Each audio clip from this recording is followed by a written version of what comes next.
पूछे गए हैं। तो आप लोग एक बार अगर आप लोग इसे डिटेल से देख लेंगे, इसका मंथन कर लेंगे, तो आपकी तैयारी में धार लगेगी ही और आगे चलकर आपकी जो कॉन्फिडेंस लेवल है एग्ज़ाम हॉल का वो बढ़ेगा।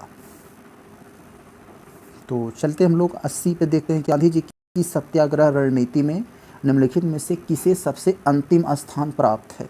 तो मेरे भाई गांधी जी का जो सत्याग्रह की जो स्ट्रेटजी थी, रणनीति थी, उसमें गांधी जी हड़ताल को सबसे अंतिम में रखते। जब उनके सारे हथियार, सारे विकल्प खत्म हो जाते थे तो वो हड़ताल को रखते थे।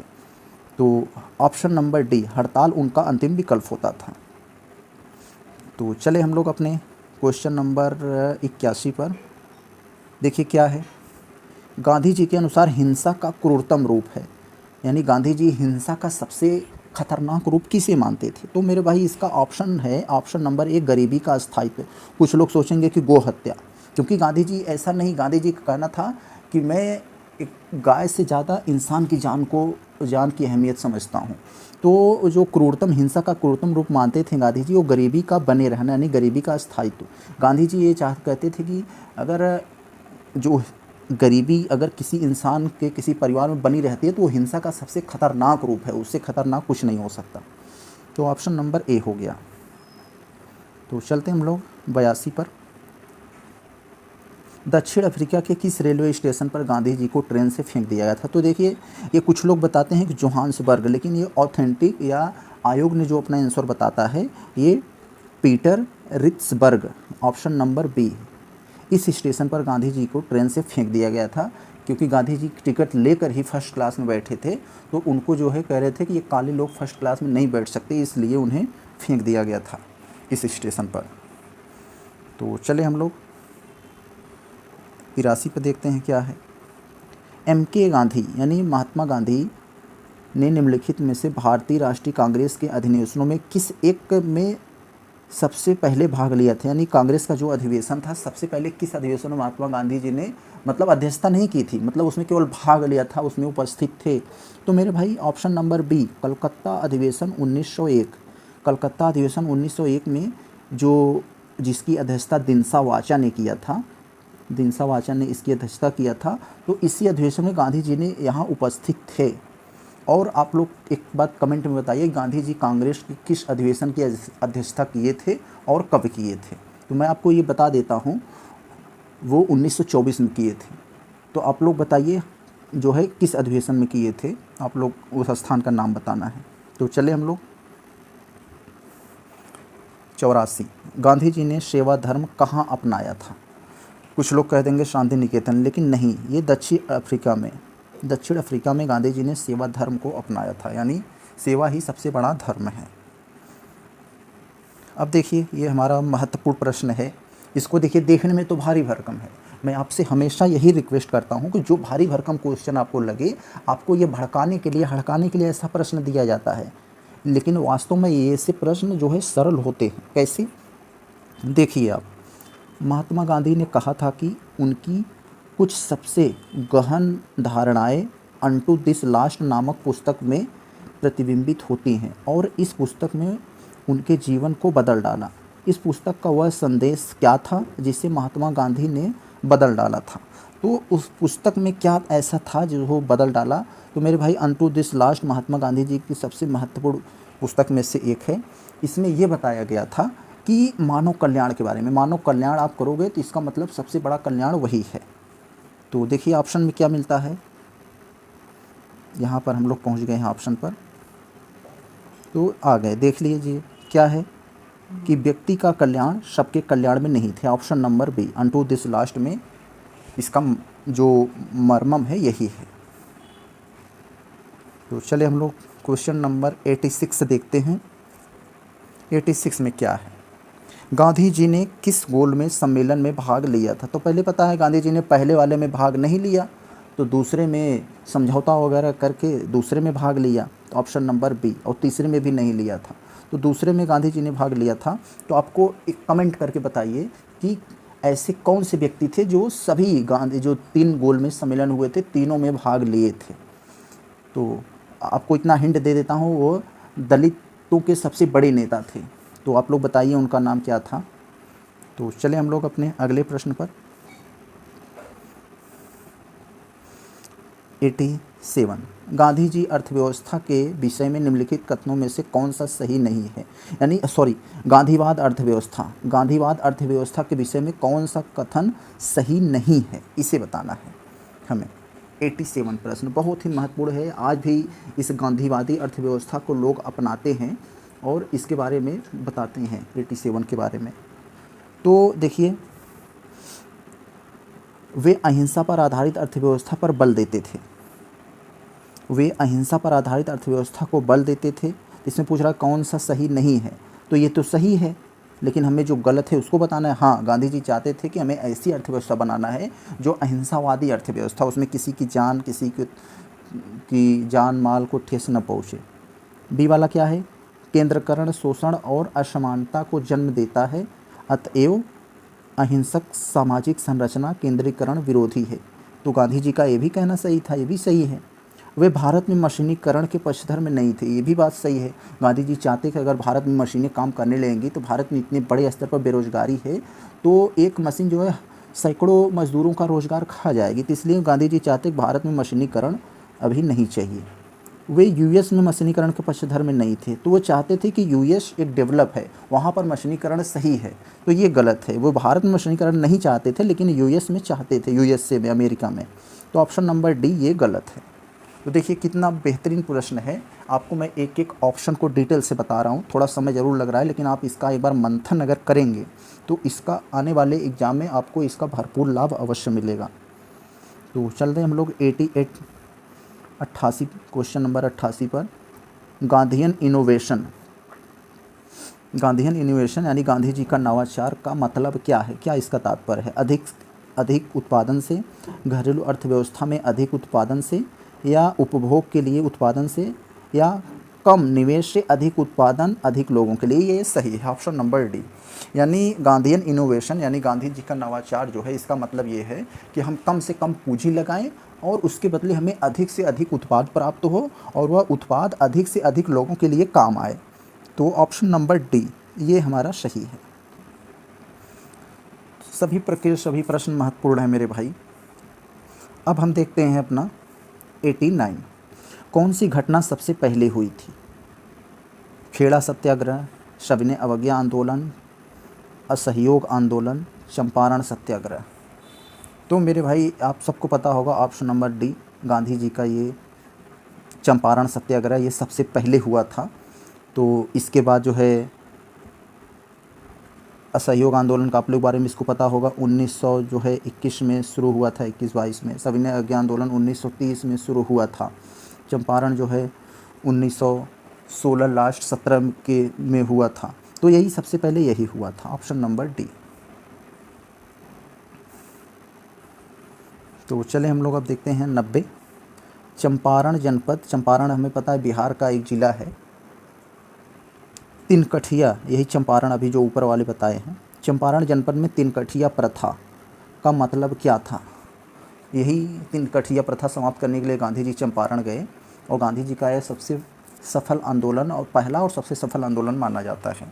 तो चंपारण में तिनकठिया प्रथा का मतलब ये था मेरे भाई, अंग्रेज़ों ने वहाँ नियम बना रखा था कि जिसके पास जितनी ज़मीन है उस ज़मीन को 20 हिस्सों में बांट देगा। 20 हिस्सों में बांटकर उसके 3 हिस्सों पर नील की खेती करना अनिवार्य कर दिया था। तो यही है किसानों द्वारा 3/20 भूभाग पर नील की खेती करना। यही तिनकठिया प्रथा अंग्रेज़ों ने बनाया था। इसी को महात्मा गांधी जी ने समाप्त किया था अपने पहले सफल आंदोलन से। कितना महत्वपूर्ण है। अब देखिए हम लोग 91। जलियांवाला बाग जनसभा किन नेताओं की गिरफ्तारी के विरोध में आयोजित किया गया था? हमें पता है जलियांवाला बाग हत्याकांड आप सबके जहन में ये होगा, आप लोग इससे परिचित होंगे, पढ़े होंगे, कहीं न कहीं इसके बारे में सुना होगा कि एक बाग में जनरल डायर ने गोली चलाने का आदेश दिया और वहाँ बहुत सारे लोग मारे गए थे। तो वो लोग एक वहाँ के बहुत फेमस नेता थे, सत्यपाल और किचलू, डॉक्टर किचलू और डॉक्टर सत्यपाल, इनकी गिरफ्तारी हो गई थी। अंग्रेज़ों ने एक नियम बनाया था, क्रांतिकारी घटनाएं जब बढ़ रही थी तो वो सोचे कि हमारे खिलाफ़ जो है ये इतना बढ़ जाएगा तो हमारा वर्चस्व ख़त्म हो जाएगा। तो उन्होंने एक कानून बना दिया जिससे सब लोग मतलब बताते थे कि ये ऐसा कानून है कि बिना मतलब किसी को कारण बताए उसको गिरफ़्तार कर लिया जाता था। तो लोग ये सैफुद्दीन किचलू ये सब इसको विरोध कर रहे थे, तो इन्हें गिरफ्तार कर लिया गया, किचलू और सत्यपाल को।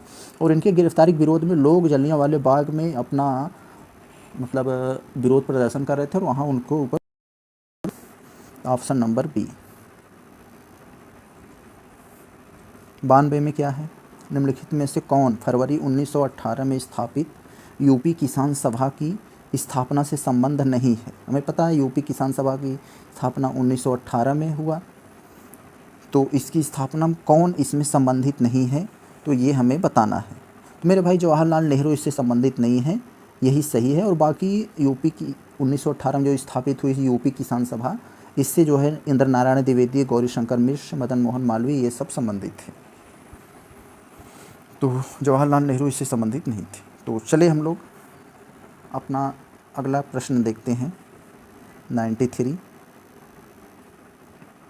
क्या है, वह प्रदेश कौन था जहां बाबा रामचंद्र ने किसानों को संगठित किया। अवध।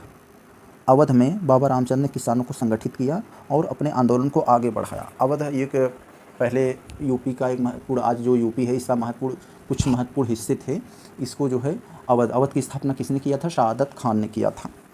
तो चले हम लोग देखते हैं अगला प्रश्न।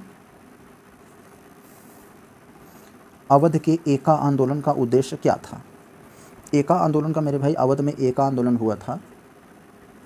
एका आंदोलन के अपने बारे में सुना होगा कि मदारी पाशी इसके जो है नेतृत्व करता था इस आंदोलन के।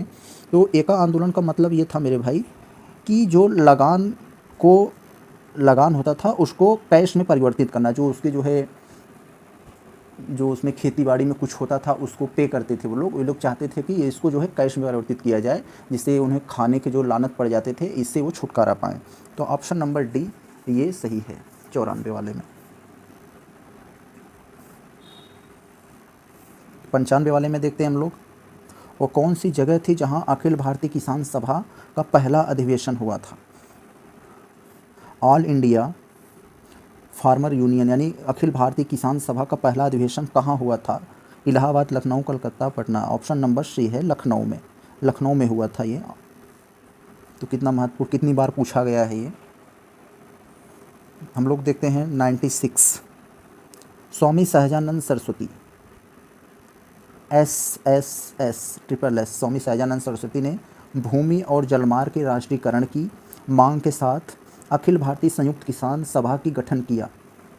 उनकी मृत्यु से ठीक पहले। Option number B. आप लोग बताइए इनकी मृत्यु कब हुई थी स्वामी सहजानंद सरस्वती की। तो अपने मृत्यु को ठीक पहले उन्होंने ये काम किया था। तो चलते हम लोग 97 पर। 97 में क्या है, सूची 1 सूची 2 को मिलान करना है। हमारे पास कुछ ऐसे जो है इवेंट्स दिए गए हैं और इधर जो है उनके जो है जो नेतृत्व करता है उनको बारे में उनका नाम दिया गया है। तो हमें इसको मैच कराना है। मैच कराकर हमें ऑप्शन में उसे सेट कौन सा स्टेट मैच हो रहा है उसको देखना है। तो हमें पता है मेरे भाई ये जो बारदोली सत्याग्रह है ये किससे संबंधित है। भारतीय किसान विद्यालय, बंगाल प्रजा पार्टी, बकाश संघर्ष। तो इन सभी के बारे में यहाँ हमें इतने नाम दिए हैं और इसको हमें मिलाना है। 97 प्रश्न बहुत ही महत्वपूर्ण प्रश्न है ये मेरे भाई। तो देखते हैं हम लोग। देखिए बारदोली सत्याग्रह जो है ये सरदार वल्लभ भाई पटेल से संबंधित है। ऑप्शन नंबर 2 पर है ये। अब हम देखना है कि ए कौन से विकल्प में ए के साथ 2 है, तो 2 में है, तो इसका मतलब ये नहीं होगा, ये नहीं होगा, इसी में से कोई होगा। भारतीय किसान विद्यालय, भारतीय किसान विद्यालय ये किससे संबंधित है मेरे भाई, NG रंगा से। अब देखिए B4 से, यानी ऑप्शन नंबर हमारा ये होगा और C3 D1 ये होगा हमारा। तो इससे हम लोग एलिमिनेट करके हम लोग इसको पा सकते हैं। बहुत ही महत्वपूर्ण प्रश्न है। देखिए क्या है इसमें 98 में, बंगाल के तिभागा किसान आंदोलन की क्या मांग थी। बंगाल में जो तिभागा किसान आंदोलन हुआ था वो उनकी मांग क्या थी, वो क्यों ऐसा आंदोलन किए थे तिभागा नाम से। 98 वाले में बहुत ही महत्वपूर्ण प्रश्न है ये हमारा 98 वाला। तो देखिए जमींदारी की हिस्सेदारी फसल को आधे भाग से कम करके 1/3 करना, यानी जो जमींदारी की हिस्सेदारी को जो फसल थी उसे आधा वो लोग लेते थे जो है टैक्स के रूप में। तो चाहते थे कि आधा न लें, उसके बदले 1/3 लें। इसी के लिए ये तिभागा हुआ था, यानी 3 भाग लें, तीसरा भाग। तो ऑप्शन नंबर ए हो जाएगा इसका। 99 देखते हैं हम लोग। 99 में क्या है, निम्नलिखित में से किस आंदोलन में सरदार वल्लभ भाई पटेल ने मुख्य भूमिका निभाई? तो बारदौली सत्याग्रह में, बारदौली सत्याग्रह में इन्होंने, सरदार वल्लभ भाई पटेल ने मुख्य भूमिका निभाया था। तो चलते हैं अब हम लोग 100, क्वेश्चन नंबर 100 पे। क्या है यहाँ, देखिए क्या है 100। महात्मा गांधी ने वल्लभ भाई पटेल को सरदार की उपाधि, महात्मा गांधी ने वल्लभ भाई पटेल को सरदार की उपाधि उनकी बड़ी संगठन क्षमता के कारण किस आंदोलन में दी थी? तो बारदौली में, ऑप्शन नंबर बी। भूदान आंदोलन किसने प्रारंभ किया था? तो हमें पता है भूदान आंदोलन विनोबा भावे ने किया था, और प्रथम इसके जो कहा जाता है कि प्रथम इसके जो आंदोलन, उसके जो सत्याग्रही थे वो ये थे, और दूसरा पंडित जवाहरलाल नेहरू थे।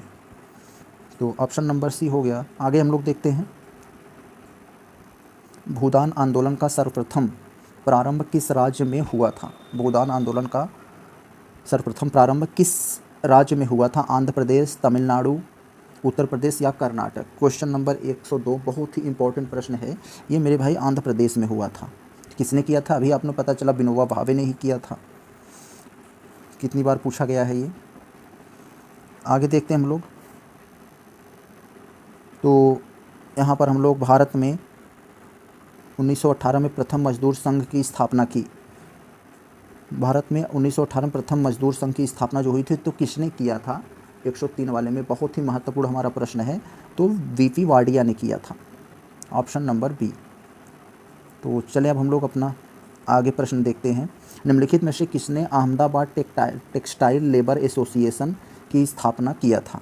तो महात्मा गांधी जी ने किया था। देखिए एक कोड बनाते हैं, मैं कहीं पढ़ा था, और अपने जो राष्ट्रपिता उनके बारे में ऐसा नहीं बोलना चाहिए, लेकिन एक ये जो पीडीएफ था इसमें ऐसा पहले से था। देखिए क्या है, अहमदाबाद टेक्सटाइल्स लेबर एसोसिएशन, इसका एक शॉर्ट फॉर्म है अटला। अटला की स्थापना किसने किया था? ये टकला। तो टकला महात्मा गांधी जी थे। तो इससे इसका रिलेशन ये है, अटला से, अटला की तरह टकला है और टकला की तरह महात्मा गांधी। तो ये सेट हो जा रहा है। इससे आपकी जो मतलब इससे याद कर सकते हैं इस कोड को। तो चले हम लोग आगे देखते हैं। भारत ट्रेड यूनियन कांग्रेस के पहले अध्यक्ष कौन थे? भारत ट्रेड यूनियन कांग्रेस के पहले अध्यक्ष कौन थे? बीटी रत्नदेव, लाला लाजपत राय, सत्यभक्त या एमपी जोशी? 105 वाले में बहुत ही महत्वपूर्ण हमारा ये प्रश्न है। इसके जो भारत ट्रेड यूनियन कांग्रेस इसके अध्यक्ष जो थे, ऑप्शन नंबर सी, लाला लाजपत राय। कितनी बार पूछा गया है ये। देखिए क्या है 106 में, अखिल भारतीय ट्रेड यूनियन कांग्रेस ये 1920 में मुंबई में हुए प्रथम अधिवेशन की अध्यक्षता किसने किया था? अखिल भारतीय यानी All India Trade Union Congress, AITUC Congress 1920 का अधिवेशन, प्रथम अधिवेशन किसकी अध्यक्षता में हुआ था? तो फिरोज शाह मेहता, वीवी गिरी, लाला लाजपत राय या एनएम जोशी? बहुत ही महत्वपूर्ण प्रश्न है मेरे भाई ये हमारा 106 वाला, ऑप्शन नंबर सी, लाला लाजपत राय। तो चलते हैं हम लोग अपने अगले प्रश्न पर। कानपुर षड्यंत्र मुकदमा किस आंदोलन के नेताओं के विरुद्ध था? तो साम्यवादी आंदोलन हमें पता है इस आंदोलन पर काम करता है कि समाज में जाति व्यवस्था खत्म हो, ऊंच नीच खत्म हो, जो देश की संपत्ति हो वो बराबर सभी लोगों को बराबर मिले। तो यही साम्यवादी आंदोलन था। एक साम्यवादी पार्टी है जिसे कम्युनिस्ट पार्टी बोला जाता है। तो यही जो कानपुर षड्यंत्र केस है यही साम्यवादी आंदोलन से संबंधित है। इनके नेताओं को गिरफ्तार किया गया था। तो चले हम लोग 1940 में रेडिकल डेमोक्रेटिक पार्टी का गठन किसने किया था? 1940 में जो रेडिकल डेमोक्रेटिक पार्टी का गठन हुआ था वो किसने किया था? इंद्रसेन, एम.एन. रॉय, सोमेंद्रनाथ टैगोर या सचिंद्रनाथ सान्याल? 108 प्रश्न नंबर 108 बहुत ही महत्वपूर्ण है। ये उत्तर प्रदेश पीसीएस मेंस 2007 में पूछा गया है। तो ये एम.एन. रॉय ने किया था रेडिकल डेमोक्रेटिक पार्टी की। तो चले हम लोग 109 पर। क्या है हमारा 109 में? सोमेंद्रनाथ टैगोर द्वारा स्थापित दल का क्या नाम था? सोमेंद्रनाथ टैगोर का जो स्थापित एक पार्टी बनाई थी उसका क्या नाम था? भारतीय बोल्शेविक दल, क्रांतिकारी साम्यवादी दल, बोल्शेविक लेनिनिस्ट दल या अतिवादी लोकतांत्रिक दल? 109 में बहुत ही महत्वपूर्ण ये हमारा प्रश्न है। तो क्रांतिकारी साम्यवादी दल, ऑप्शन नंबर बी। तो ये है इसका प्रश्न। चलते हम लोग अब अपने क्वेश्चन नंबर 110 पर, देखते हैं क्या है। अब देखिए हमारा जो प्रश्न नंबर 110 है क्या कर रहा है? रॉलेट सत्याग्रह के संदर्भ में निम्नलिखित में से कौन सा कथन सही है? रॉलेट अधिनियम सेडिशन कमेटी की सिफारिश पर आधारित था। रॉलेट सत्याग्रह में गांधी जी ने होम रूल लीग का उपयोग करने का प्रयास किया। साइमन कमीशन के आगमन के विरुद्ध हुए प्रदर्शन रॉलेट सत्याग्रह के साथ हुआ। तो इसमें से कौन सा कथन सही है, कौन सा गलत है? तो जो इसमें पूछ रहा है कि सही, यानी सही कूट का प्रयोग है, यानी इसमें से कौन कौन से कथन सही हैं, इसको हमें बताना है। तो देखिए इसमें हम लोग सबसे पहले देखते हैं ये कौन सा सही है। तो देखिए ये तो सही है, ये वाला रॉलेट अधिनियम सेडिशन कमेटी की सिफारिश पर आधारित था और रॉलेट सत्याग्रह में गांधी जी ने होम रूल लीग का उपयोग करने का प्रयास किया था, ये भी सही है। और ये गलत था, इससे इसका कोई संबंध नहीं। साइमन कमीशन के आगमन के विरुद्ध हुए प्रदर्शन रॉलेट सत्याग्रह के साथ हुए। तो ये साइमन कमीशन तो 1927 में हुआ था, ये गलत है। तो 3 जहाँ होगा ये गलत हो जाएगा, यही हमारा ऑप्शन नंबर बी सही है। तो 11 में क्या है? 30 मई 1919 को अपना अलंकरण भारत को लौटाने वाले व्यक्ति थे कौन? महात्मा गांधी, रविन्द्रनाथ टैगोर। तो 30 मई 1919 को, जो कि जब अप्रैल में हुआ था जलियांवाला बाग हत्याकांड, उसमें बहुत से लोग जो मारे गए थे बाग में, तो रविन्द्रनाथ टैगोर ने इससे निराश होकर अपनी जो है उपाधि थी वो अंग्रेज़ों को लौटा दिया था। तो जिसकी उपाधि नाइटहुड की उपाधि कहा जाता है। तो Rabindranath Tagore, option number D. Jallianwala Bagh हत्याकांड के विरोध में निम्नलिखित में से किसने वायसराय के कार्यकारी परिषद से इस्तीफा दे दिया था? रविन्द्रनाथ टैगोर, सर शंकर नायर ने, मदन मोहन मालवीय या तीनों ने? तो ऑप्शन नंबर बी मेरे भाई, सर शंकर नायर ने। इन्होंने वायसराय की कार्यकारी से इस्तीफा दे दिया था। क्यों? जलियांवाला बाग हत्याकांड के विरोध में। आगे देखते हैं हम लोग, निम्न में से किसके द्वारा जलियांवाला कांड के विरोध में सर की उपाधि त्याग दी थी? तो ऐसे कौन से व्यक्ति थे जिन्होंने जलियांवाला बाग हत्याकांड के विरोध में सर की उपाधि को त्याग दिया था? किसने? महात्मा गांधी ने, रविन्द्रनाथ टैगोर, जवाहरलाल नेहरू या तेज बहादुर सप्रू, जिसे टीबी सप्रू कहा जाता है। क्वेश्चन नंबर 113 में। तो इसमें देखिए अभी मैंने बताया आपको, रविन्द्रनाथ टैगोर ने अपनी नाइटहुड की उपाधि को त्याग पर दे दिया था और सर शंकर नायर ने कार्यकारी से परिषद से इस्तीफा दे दिया था। तो ऑप्शन नंबर यहाँ जो रविन्द्रनाथ टैगोर है, इन्हीं की, इसे सर की उपाधि से कहा जाता है। तो इन्होंने ही सर की उपाधि से इस्तीफा दिया था, बात वही है। तो चलते हैं हम लोग अपने अगले प्रश्न पे। आपके नज़र में कुछ प्रश्न कड़े या बड़े हो सकते हैं, लेकिन वो कहीं न कहीं से उसका लिंक अगर ढूंढेंगे तो सरल प्रश्न रहता है। मैंने कई बार कहा, ये आपको भड़काने के लिए प्रश्न दिए जाते हैं। 14 में क्या है? भारतीय स्वतंत्रता आंदोलन के काल के संदर्भ में नेहरू रिपोर्ट में निम्नलिखित में से किसकी या किसकी अनुशंसा की गई थी? तो नेहरू रिपोर्ट निम्नलिखित में से किसकी अनुशंसा पर की गई थी? तो भारत के लिए पूर्ण स्वतंत्रता, अल्पसंख्यकों के लिए आरक्षित स्थानों के लिए संयुक्त निर्वाचन क्षेत्र या संविधान में भारतीयों के लिए मौलिक अधिकारों का प्रावधान। तो ऑप्शन नंबर यहाँ पर जो मेरे भाई 114 वाला प्रश्न है, इसमें जो ऑप्शन नंबर हमारा इसमें बन रहा है, तो देखिए इसमें तो संविधान में भारतीयों के लिए मौलिक अधिकारों का प्रावधान, ये तो नहीं होना चाहिए 3, और अल्पसंख्यकों आरक्षण के लिए ये भी तो उतना नहीं है। तो 114 वाला हमारा जो प्रश्न है इसमें मेरे भाई, ये ऑप्शन नंबर बी इसमें सेट होगा। तो कौन सा इसमें होगा कि पूर्ण स्वतंत्रता की मांग जो की गई थी वो नेहरू रिपोर्ट में नहीं की गई थी, वो लाहौर अधिवेशन में हुआ था ऐसा पहली बार। तो ऑप्शन नंबर बी हो जाएगा। मैंने आपको ये बताया जो तीसरा वाला, ये तीसरा गलत नहीं, ये सही होगा। हमें लगा कि ये कौन सा सही नहीं है, ऐसा कह रहा है। तो चले हम लोग क्वेश्चन नंबर 115 पर। हंटर आयोग की नियुक्ति की गई थी। तो जलियांवाला बाग हत्याकांड के बाद मेरे भाई अंग्रेज़ों ने हंटर आयोग की नियुक्ति किया था और उसमें यह पाया गया कि हाँ, जनरल डायर जो है बहुत ही मजबूरी अवस्था में गोली चलाने का आदेश दिया था, वो जो किया वो उचित किया, इसमें ये बताया गया था तो हंटर आयोग में। और इसके लिए कांग्रेस ने भी अपना एक जांच समिति बनाई थी, कांग्रेस जांच समिति, जिसकी अध्यक्षता मदन मोहन मालवीय ने किया था और उसके सदस्य गांधी जी, नेहरू इत्यादि लोग थे। तो हंटर आयोग की नियुक्ति जलियांवाला बाग हत्याकांड से संबंधित है। तो चलते हम लोग थोड़ा सा इसको एक क्वेश्चन नंबर 116 देखते हैं। जलियांवाला बाग हत्याकांड के लिए जिम्मेदार जनरल वो डायर निम्नलिखित में से किसने मार डाला था? तो हमें पता है जो जनरल डायर ने जलियांवाला बाग में गोली चलवाया था और हज़ारों मासूम वहाँ पर मरे थे, तो उसको उधम सिंह ने मार डाला था। ऑप्शन नंबर सी, उसके घर में जाके, यानी उसके देश। 17 देखते हैं क्या है।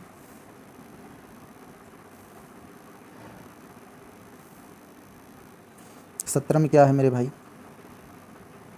जलियांवाला बाग नरसंहार पर कांग्रेस जांच समिति, अभी मैंने इसके बारे में बताया था कि रिपोर्ट के प्रारूप लिखने का कार्य सौंपा गया था। तो इसको जो कांग्रेस जांच समिति की जो रिपोर्ट का प्रारूप लिखने का कार्य सौंपा गया था वो ऑप्शन नंबर बी, यानी महात्मा गांधी जी को ये कार्य सौंपा गया था लिखने के लिए। तो ऑप्शन नंबर बी हो जाएगा। तो चलते हम लोग अगले पर। खिलाफत आंदोलन के प्रमुख नेता निम्नलिखित में से कौन थे? तो खिलाफत आंदोलन जो प्रमुख नेता थे मेरे भाई वो मौलाना मोहम्मद अली और Shaukat Ali, option number A, यही दो जो प्रमुख नेता थे। खिलाफत आंदोलन के कई नेता थे लेकिन प्रमुख नेता यही थे, ऑप्शन नंबर बी, ए वाले। तो सभी के सभी प्रश्न महत्वपूर्ण है मेरे भाई, आप लोग इसे ऑब्जर्व अगर अच्छे से करेंगे तो इसका आपको लाभ अवश्य मिलेगा। तो गांधी जी को किसने सावधान किया था कि मुस्लिम धार्मिक नेताओं और उनके अनुयायियों को कट्टरपन को प्रोत्साहित न करें? तो मेरे भाई जिन्ना ने, जब खिलाफत आंदोलन बढ़ा था तो गांधी जी ने एक मुसलमानों को जो है संगठित करने के लिए उसका समर्थन किया था, और इसी के विरोध में ये जिन्ना ने कहा था कि गांधी जी आप जो मुस्लिम धार्मिक प्रकृति के लोग हैं उनको कट्टरपन को प्रोत्साहित न करें। तो ऑप्शन नंबर डी, जिन्ना ने ऐसा गांधी जी को कहा था। 120 क्या करा है प्रश्न नंबर 120 में? कांग्रेस ने खिलाफत आंदोलन का समर्थन किया था मुख्यतः, यानी क्यों किया था, इसका मुख्य कारण क्या था? तो मेरे भाई कांग्रेस सबसे मुख्य कारण ये था कि हम अगर मुसलमानों का हेल्प कर देंगे, यानी उनके खलीफा के पद को पुनर्स्थापना अगर हो जाएगी तो मुसलमानों की हमारी सहानुभूति मिल जाएगी और मुसलमान हमारा राष्ट्रीय आंदोलन में समर्थन करेंगे। तो एक तो खलीफा पद की पुनर्स्थापना के लिए किया गया था, ये सही है। खलीफा पद को हटाने के लिए किया गया था, ये तो सरासर गलत है।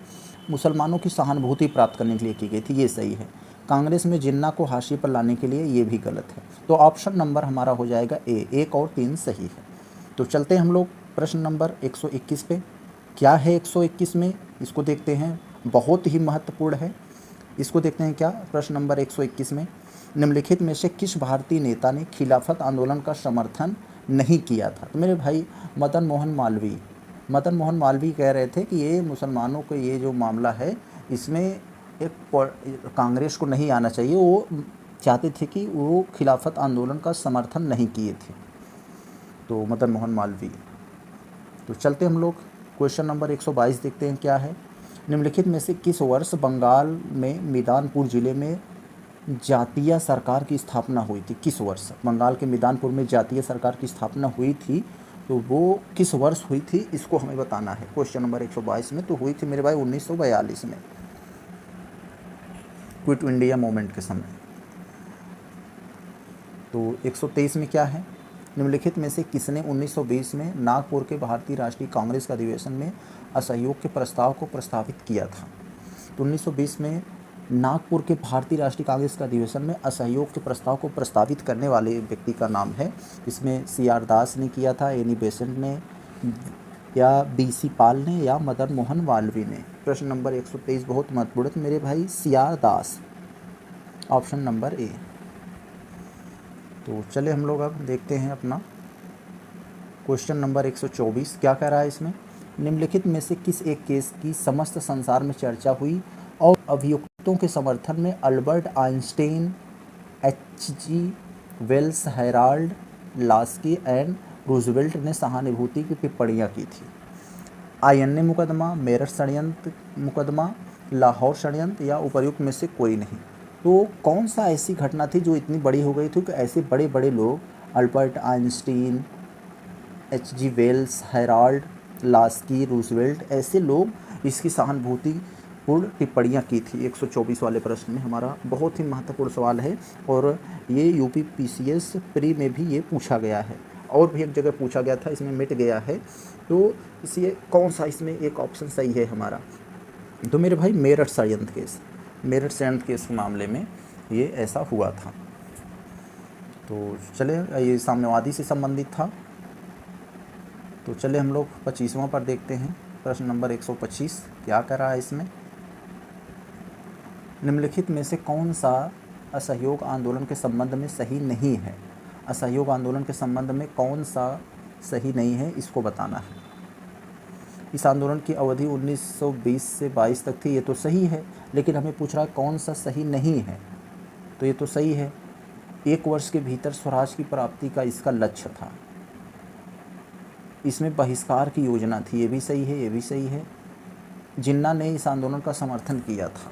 तो 125वां में कौन सा ऐसा था वो सही था? मेरे भाई ऑप्शन नंबर डी ये सही नहीं था पूछ रहा है। तो जिन्ना ने इसका समर्थन नहीं, जिन्ना ने इसका विरोध किया था। तो इस आंदोलन में जो असहयोग आंदोलन में 20 से 22 तक था, स्वराज की 1 वर्ष के भीतर स्वराज प्राप्ति का लक्ष्य रखा गया था। इसमें बहिष्कार का भी लक्ष्य रखा गया था और इसमें कपड़े जो जलाए जा रहे थे, विदेशी कपड़ों को, इसी पर रविन्द्रनाथ टैगोर ने तंज कसते हुए कहा कि ये जो कपड़े जला रहे हैं इसको भारत ने अपने पूंजी से, अपने पैसों से ख़रीदा है, अंग्रेज़ इसको बेच चुका है, अब इसको जलाने से कोई फ़ायदा नहीं। गांधी जी को उन्होंने टिप्पणी की थी। तो चले हम लोग अपने प्रश्न नंबर 126 पर। महत्वपूर्ण प्रश्न है, ब्रिटिश सरकार ने महात्मा गांधी को जो उपाधि दी और जिसे उन्होंने असहयोग आंदोलन में वापस कर दिया था, तो कैसर ए हिंद की उपाधि। जब वो मेरे भाई दक्षिण साउथ अफ्रीका से जब महात्मा गांधी आए भारत में, तो यहाँ प्रथम विश्व युद्ध चल रहा था और गांधी जी को लगा कि अगर हम अंग्रेज़ों का हेल्प कर दें तो अंग्रेज़ हमें स्वराज दे देंगे, यानी जो डोमिनेंट स्टेट की मांग थी वो दे देंगे। तो अंग्रेज़ ऐसा कहे थे। तो गांधी जी घूम घूम के कह रहे थे कि भाई आप सेना में भर्ती हो जाओ। तो गांधी जी अंग्रेज़ों का समर्थन बहुत किए थे, बहुत सारे लोगों को सेना में भर्ती करवाए थे, जिसके कारण गांधी जी को भर्ती करने वाला सार्जेंट भी लोग कहने लगे थे। तो इसी के कारण अंग्रेज़ों ने महात्मा गांधी को कैसर ए हिंद की उपाधि दिया था। और जब जो असहयोग आंदोलन के दौरान गांधी जी ने इस उपाधि को त्याग दिया था। 27 में क्या है? निम्नलिखित में से किसने असहयोग आंदोलन को समर्थन दिया परंतु इसका परिणाम नहीं देख सके? बाल गंगाधर तिलक। असहयोग आंदोलन का इनको पूरा समर्थन था, लेकिन जैसे आंदोलन शुरुआत हुआ 1920 में इनकी मृत्यु हो गई, बाल गंगाधर तिलक की। तो चलते हम लोग, महत्वपूर्ण प्रश्न है, सभी प्रश्न यहाँ पर किसी न किसी आयोग में, किसी न किसी एग्जाम में पूछे गए हैं, कई बार रिपीटेड प्रश्न हैं। और किसी क्षेत्र में राहुल किस क्षेत्र में राहुल सांकृत्यायन 1920 के असहयोग आंदोलन में सक्रिय थे? छपरा, दिल्ली, लखनऊ, पटना। ये राहुल सांकृत्यायन 1920 के असहयोग आंदोलन के समय कहाँ पर सक्रिय थे, ये पूछ रहा है 128 वाले प्रश्न में। तो मेरे भाई छपरा में, बिहार का एक प्रमुख जिला है छपरा, तो यहाँ पे। तो चलते हम लोग अगला देखते हैं। निम्नलिखित में से कौन सी चौरी चौरा कांड की वास्तविक तिथि है? तो हमें पता है असहयोग आंदोलन शुरू हुआ और वहाँ पर एक हिंसक झड़प हो गई गोरखपुर के चौरी चौरा नामक स्थान पर, जिसके कारण गांधी जी ने अपना असहयोग आंदोलन वापस ले लिया। और ये कब हुआ था, इसकी जो ऑथेंटिक, कई लोग मानते हैं 5 फरवरी, कई लोग मानते हैं 4 फरवरी, लेकिन आयोग ने अपना जो एक ऑथेंटिक, जो अपना प्रमाणित आंसर जारी किया है 129 वाले में मेरे भाई, तो वो किया है 5 फरवरी 1922, ऑप्शन नंबर ए। आप लोग 5 फरवरी ही लगाइएगा प्रश्न में। तो चलिए हम लोग अगला क्वेश्चन देखते हैं। 130, चौरी चौरा किस जनपद में स्थित? अभी मैंने बताया गोरखपुर में, उत्तर प्रदेश का गोरखपुर जिला में है। तो चले हम लोग देखते हैं अगला प्रश्न। किस घटना के कारण गांधी जी ने असहयोग आंदोलन को वापस ले लिया? अभी मैंने बताया चौरी चौरा घटना के कारण, चौरी चौरा कांड के कारण। आगे देखते हैं, किस घटना के बाद गांधी जी ने असहयोग आंदोलन को अपनी हिमालय जैसी भूल बताई? चौरी चौरा घटना कांड। यही जब चौरी चौरा घटना हो गया तो गांधी जी ने अपना असहयोग आंदोलन वापस ले लिया। वो कहे कि ये असहयोग आंदोलन की हमारा चलाना एक हिमालय जैसी भूल थी कि हमने ये जो असहयोग आंदोलन चलाया और उसकी वजह से इतना बड़ा कांड हो गया, चौरी चौरा कांड के बारे में। तो चले हम लोग अगला प्रश्न देखते हैं। असहयोग आंदोलन के दौरान विदेशी वस्त्रों के लिए जलाए जाने पर किसने महात्मा गांधी जी को लिखा कि यह निष्ठुर बर्बादी। अभी मैंने इसके पहले आपको बताया था, जब असहयोग आंदोलन चला था तो ये एक तरह से बहिष्कार का भी इसमें वो था आंदोलन कि यानी विदेशी चीज़ों को, विदेशी वस्त्रों को जलाया जा रहा था, बर्बाद फेंका जा रहा था, विदेशी चीज़ों का बहिष्कार किया जा रहा था। तो उस समय जब विदेशी कपड़ों को जलाया जा रहा था, रविन्द्रनाथ टैगोर ने महात्मा गांधी को पत्र लिखा, कहा कि ये निष्ठुर बर्बादी है, क्योंकि ये अंग्रेज़ हमें बेच चुके हैं, हम अपने पैसे काढ़ी कमाई का इसे खरीदे हैं, अब इसे जलाने से कोई फ़ायदा नहीं। तो वही ये किए थे। Option number B, Rabindranath Tagore ने। कितना महत्वपूर्ण प्रश्न है, देखते हैं आप लोग कितनी बार ये पूछा गया है। तो आगे हम लोग देखते हैं, निम्नलिखित में से किन लोगों ने 16 दिसंबर 1922 को इंडिपेंडेंट पार्टी बनाने का निर्णय लिया। तो हमें पता है जब असहयोग आंदोलन, महात्मा गांधी चौरी चौरा कांड को ऐसे रोक दिया, जो युवा वर्ग थे उसमें बहुत निराशा आई, तो मोतीलाल नेहरू, मदन मोहन मालवीय और ऐसे कई जो लीडर थे वो सोचे कि हम एक अलग पार्टी बनाएं और उस पार्टी की वजह से उस पार्टी को जो है जोड़कर लोगों को, आंदोलन को आगे बढ़ाएंगे। तो वो जो मदन मोहन मालवीय, मोतीलाल नेहरू जैसे कई लीडर, यानी ऑप्शन नंबर इसमें हो जाएगा, ये लोग तो नहीं थे, तो 2, 4 ऑप्शन नंबर डी। तो मदन मोहन मालवीय, मोतीलाल नेहरू जैसे लोग इंडिपेंडेंट पार्टी बनाने का निर्णय लिया और बाद में जो है स्वराज पार्टी 1923 में बनी। आगे देखते हैं हम लोग, साइमन कमीशन के आने के विरुद्ध भारतीय जन आंदोलन क्यों हो गया। तो हमें पता था मेरे भाई, 1919 वाले अधिनियम में कहा गया था कि हम 10 वर्ष बाद हम जांच करेंगे कि क्या भारत के लोग अपना शासन चलाने के लिए योग्य हो गए हैं कि नहीं हो गए हैं। तो मेरे भाई इसमें ये जांच करना था, लेकिन 1927 में ही वो जो है ये भेज दिया गया, एक आयोग गठित किया गया, साइमन कमीशन, जिसमें एक भी सदस्य भारतीय नहीं था, सभी के सभी अंग्रेज़ थे। और उन्होंने ये डिसाइड किया कि नहीं, अभी भारत जो है अपना शासन करने में सक्षम, जो भारतीय लीडर हैं ये अभी शासन करने में सक्षम नहीं है, योग्य नहीं है। तो इसके लिए विरोध हुआ कि क्या अंग्रेज डिसाइड करेंगे, इस कमेटी में, इस जो समिति है इसमें कोई भी सदस्य जो है भारतीय नहीं है, तो आप लोग कैसे डिसाइड करोगे कि हाँ अभी हम लोग अपना शासन चलाने में योग्य नहीं हुए। तो यही है मेरे भाई, तो कोई भी सदस्य भारतीय नहीं था, इसका मुख्य कारण यही था। तो जन आंदोलन जो शुरू हुआ साइमन कमीशन के आने के बाद। तो चले हम लोग 43 में, भारतीयों ने साइमन कमीशन का बहिष्कार किया था क्योंकि, अभी मैंने बताया कि इनमें से कोई भी सदस्य भारतीय नहीं था, सभी के सभी अंग्रेज थे, इसलिए। आगे देखते हैं हम लोग, महत्वपूर्ण प्रश्न है, कथन और कारण दिया गया है, हमें बताना है। कांग्रेस ने साइमन कमीशन या साइमन आयोग का बहिष्कार किया था, बिल्कुल सही किया था। क्यों किया था, उसमें एक भी सदस्य भारतीय नहीं था, ये भी सही है। यानी ए कथन और कारण दोनों सही है, यानी और इसका जो इसका आर है वो ए की व्याख्या भी कर रहा है। तो ऑप्शन नंबर ए। 45 चलते हम लोग, देखते हैं क्या है इसमें।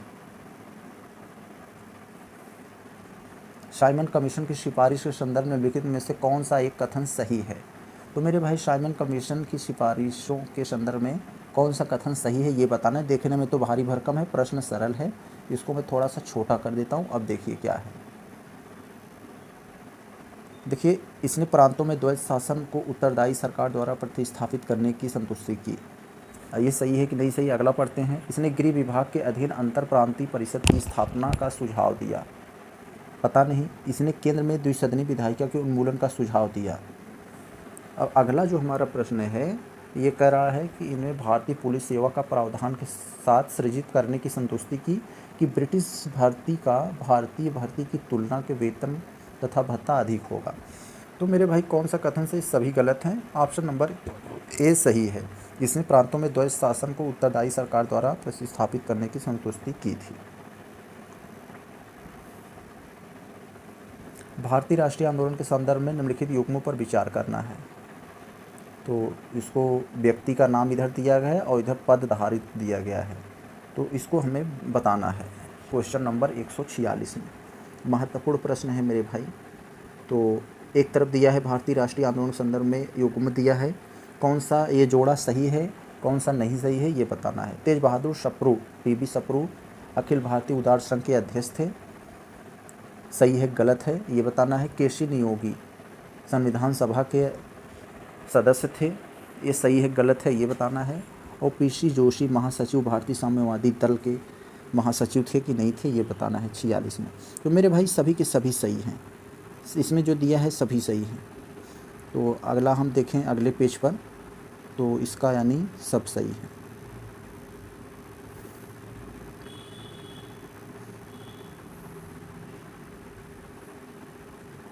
ये हमारा आ जाएगा यहाँ पर, तो यानी ऑप्शन नंबर डी 1 2 3 सभी सही हैं। अब देखें क्या है हमारा 47 में क्या है, खिलाफत आंदोलन किसके आसपास हुआ था। भारत में ब्रिटिश शासन का विरोध करना, खलीफा की प्रभुता को संरक्षित करना। तो ये ऑप्शन नंबर बी सही होना चाहिए 47 में। तो ऑप्शन नंबर बी यानी खिलाफत आंदोलन किसके आसपास हुआ, खिलाफा जो खलीफा का पद समाप्त किया गया था तो उसके लिए। 48 में क्या है देखते हैं, महत्वपूर्ण सवाल है ये। 48 में क्या है इसमें हमारा, इसको देखते हैं और कौन सा कथन हमारा सही नहीं है यानी कौन सा गलत है हमें उसको बताना है। हाँ यही हमारा गलत है। तो देखिए फरवरी 1947 में ब्रिटिश प्रधानमंत्री एटली ने घोषणा किया कि ब्रिटिश किसी भी परिस्थिति में भारतीयों को सत्ता हस्तांतरण नहीं करेगा। मेरे भाई यही गलत है, जबकि उन्होंने कहा था कि हम भारतीयों को सत्ता दे देंगे, सत्ता सौंप देंगे, सत्ता हस्तांतरण कर देंगे। तो यही उन्होंने ऐसा कहा था, न कि ऐसा कहा। तो ऑप्शन नंबर ए गलत है। तो बाकी सही होंगे, हमें पढ़ने की ज़रूरत नहीं है, सब खत्म कहानी।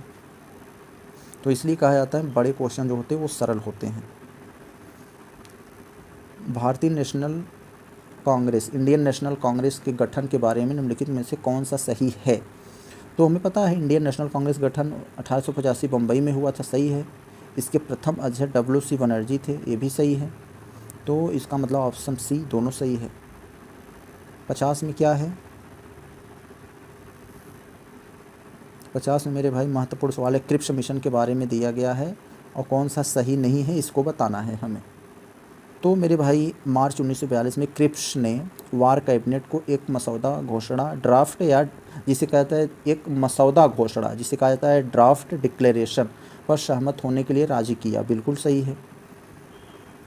जवाहरलाल नेहरू तथा सरदार पटेल ने मिशन के साथ बातचीत के लिए कांग्रेस का प्रतिनिधित्व किया था, नहीं ये गलत है। 50 वाला में पूछ रहा है कौन सा सही नहीं है, तो ऑप्शन बी ये सही नहीं है। तो युद्ध के पश्चात मिशन को डोमिनेट स्टेट का दर्जा दिया जाना, और ये सब सही है। तो यानी ऑप्शन नंबर बी सही नहीं है हमारा 50वें वाले में। तो 51 में क्या है, महात्मा गांधी के सामाजिक आदर्श सर्वप्रथम किस में प्रकाशित किए गए, हिंद स्वराज में, या an autobiography the story of my experiments with to the truth, history of the Satyagraha in South Africa, Bhagavad Gita और अकॉर्डिंग टू गांधी। तो किस में किया गया था, महात्मा गांधी की सामाजिक आदर्श किस में प्रकाशित किए गए थे। तो ये मेरे भाई हिंद स्वराज में, ऑप्शन नंबर ए। 52 वाला क्या है, निम्नलिखित में से कौन से समाचार पत्रों का समुच्चय खिलाफत आंदोलन के दौरान शिक्षित मुसलमानों के सरोकार को प्रतिबिंबित करता है। तो ये बहुत ही महत्वपूर्ण प्रश्न है, कई बार पूछा गया है। अगले पेज पर हम लोग देखते हैं कौन सा है। वो पत्र पत्रिका का सेट दिया है। तो मेरे भाई ये कॉमरेड, हमदर्द, जमींदार और अल हिलाल, ये सभी जो पत्रिकाएं हैं या ये जो समाचार पत्रिकाएं हैं, ये मुसलमानों के जो सरोकार से संबंधित थी, शिक्षित मुसलमानों के सरोकार को दिखाती हैं। कॉमरेड एक अंग्रेजी में छपता था और कॉमरेड जिसे मोहम्मद अली इसे प्रकाशित करते थे, और हमदर्द एक उर्दू पत्रिका थी, इसे भी मोहम्मद अली प्रकाशित किए थे। जमींदार ये भी एक उर्दू पत्रिका थी। अल हिलाल इसे जानते हैं, हमें अबुल कलाम आज़ाद ने ही इसको प्रकाशित किया था उर्दू भाषा में। तो ये सभी जो है मुसलमानों को प्रतिबिंबित करती हैं, शिक्षित मुसलमानों को। देखिए क्या है 1953 में फिनिक्स बस्ती फिनिक्स बस्ती, जिसे बस्ती को व्यवस्थापन भी कहा जाता है, के संस्थापक कौन से थे इसमें? तो इनमें से Mahatma Gandhi, option number A, Mahatma Gandhi थे फिनिक्स बस्ती के संस्थापक, ऑप्शन नंबर ए 53 वाले में। अगला देखते हैं हम लोग। सुभाष चंद्र बोस ने निम्नलिखित में से किस देश में आज़ाद हिंद रेडियो शुरू किया था? तो जर्मनी में, ऑप्शन नंबर सी। 155 में क्या है? निम्नलिखित में से कौन सा हमारे राष्ट्रध्वज के डिजाइन से संबंधित है? तो पिंगली वेंकैया, ये हमारे राष्ट्रध्वज की जो है इसके डिजाइन यही किए थे। तो अगला देखते हैं 56 वाले में। 1930 में किसने इंडियन रिपब्लिक आर्मी के नाम पर स्वाधीनता उद्घोषणा जारी किया था? तो सचिन सान्याल, सूरसेन, चंद्रशेखर आज़ाद, भगत सिंह। 156 वाले में ऑप्शन नंबर सी, सूरसेन ने इंडियन रिपब्लिकन आर्मी के नाम पर स्वाधीनता घोषणा जारी किया था। 57 में क्या है? 1944 में गांधी जिन्ना वार्ता असफल होने का क्या कारण था? यानी महात्मा गांधी और जिन्ना में जो वार्ता हुआ 1944 में वो फेल हो गया। फेल होने का कारण था कि राजगोपालचारी ने जो अपना सूत्र जारी बनाया था, उन सूत्रों पर जो है जिन्ना सहमत नहीं हुए, इसकी वजह से ये फेल हो गया। ऑप्शन नंबर सी। 58 में क्या है? कैबिनेट मिशन प्लान भारत के लिए निम्नलिखित में से किस पर विचार किया? तो कैबिनेट मिशन प्लान मेरे भाई भारत के लिए एक महासंघ के लिए विचार किया था। और कुछ लोग परिसंघ लगा देंगे, गलत हो जाएगा। राज्यों का संघ ये भी गलत है, महासंघ सही होगा। तो चलिए अब हम लोग अपना अगला प्रश्न देखते हैं। 59 निम्नलिखित रिपोर्ट की अनुशंसा नहीं थी? डोमिनियन दर्जा, पृथक निर्वाचन मंडल, ये भी थी। नेहरू रिपोर्ट में ये भी मांग की गई थी डोमिनियन दर्जे की। एकात्म तथा लोकतांत्रिक केंद्र की, वयस्क मताधिकार की। ये पृथक निर्वाचन की मांग नहीं किया गया था, ये गलत है। तो यही हमारा सही हो जाएगा ऑप्शन। तो चलिए हम लोग अब अगले प्रश्न पर अपना 160 में देखते हैं क्या है। कांग्रेस इनमें से किस समाजवादी दृष्टिकोण का प्रतिनिधित्व करते थे? कांग्रेस में इनमें से समाजवादी दृष्टिकोण का प्रतिनिधित्व किया था, किसने किया था? नरेंद्र देव, ऑप्शन नंबर बी। तो मेरे भाई आज हम लोग देख लिए अपना जो राष्ट्रीय आंदोलन का जितने भी प्रश्न थे 160, इसका हमने आधा पहले पार्ट में देखा था और आज हमने दूसरे पार्ट में इसको ख़त्म कर दिया। तो अब तक जितने भी आयोग में, जितने भी महत्वपूर्ण परीक्षाओं में जो राष्ट्रीय आंदोलन के क्वेश्चन बनते हैं, जो इर्द गिर्द सभी परीक्षाओं में घूमते हैं, तो उसको लिए मैं आप सबको आज पूरा इसमें रखा। तो अगर वीडियो आपको अच्छा लगा तो वीडियो को लाइक, सब्सक्राइब ज़रूर करिएगा और अपने दोस्तों के साथ शेयर ज़रूर करिएगा। नमस्कार।